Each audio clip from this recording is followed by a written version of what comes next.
की वजह से ये इवेंजुअल क्रिश्चियन में बहुत बड़ा प्रॉब्लम है। दूसरा तीसरा प्रॉब्लम, ये नैरेटिव्स आप तक पहुंचते नहीं है, लेकिन ये है कि कल्चरल मार्क्सिज्म। ये क्या है कल्चरल मार्क्सिज्म? आपको पता है कुछ डेज आते हैं आजकल और हम लोग मनाते हैं, कुछ चीजों को अपने अंदर डाला जाता है। डिंक, कल ही मेरे कुछ दोस्त थे जिन्होंने वक्ता आए थे मेरे, उन्होंने अच्छा बताया था, डबल इनकम नो किड्स, उसको डिंक कहते हैं। अभी ये कौन फैला रहा है? आपने कभी सोचा क्या? अपने बच्चों के ध्यान में आया क्या डिंक को क्या है करके?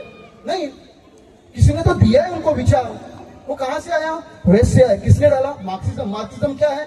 मार्क्सिज्म इधर कम्युनिज्म है, वो नक्सलवाद है।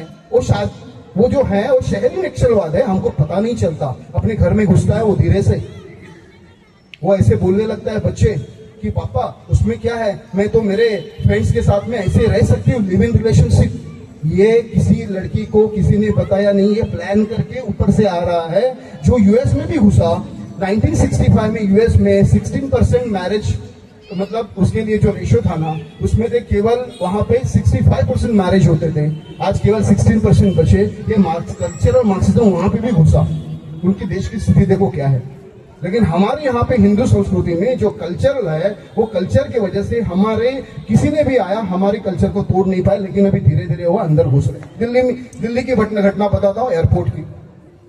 दिल्ली एयरपोर्ट पे एक लड़की आई, उसने अपना बैगेज रखा, वो जेंट्स वॉशरूम में घुसी और वहां पे उसने कपड़े चेंज करने की कोशिश की, उसका वीडियो भी आया था।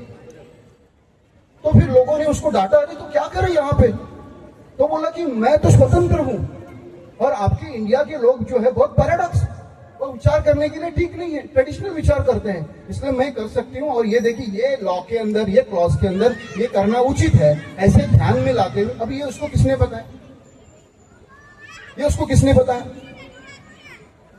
और ऐसे समय में इलेक्शन के वक्त में एक मेल फीमेल के जो बाकी नियम आए थे कि एक मेल फीमेल के टॉयलेट में जा सकता है, ये भी उन्होंने नियम बनाई। अपने माता पिता अपने बच्चों को अगर डांटेंगे तो उनके ऊपर केस होता है, ये भी किसने डाला? ये सब चीज जो है प्लान्ड वे से देश तोड़ने की एक रचना है।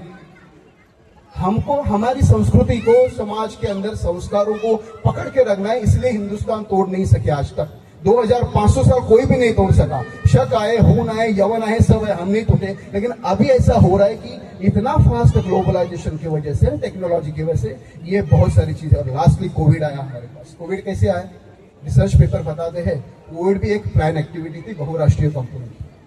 2,500 का वैक्सीन बेचने की कोशिश की, लेकिन अपना नेतृत्व कम था क्योंकि संघ था हमारे पास में। उन्होंने कहा कि हम खुद देखेंगे कि अपना वैक्सीन बने और दुनिया को फोकट देंगे। इसीलिए यहाँ पे ऐसे बहुराष्ट्रीय कंपनीज भी आती है। तो हम आते हैं हमारे मूल विषय पे, करना क्या? ये तो प्रॉब्लम्स बताए, बहुराष्ट्रीय कंपनियां कैसे बेचती। मेरे बंधु ने 5 विषय बताए। स्व का बोध इन्होंने बताया, स्वदेशी, स्वभाषा अगर हम करते हैं तो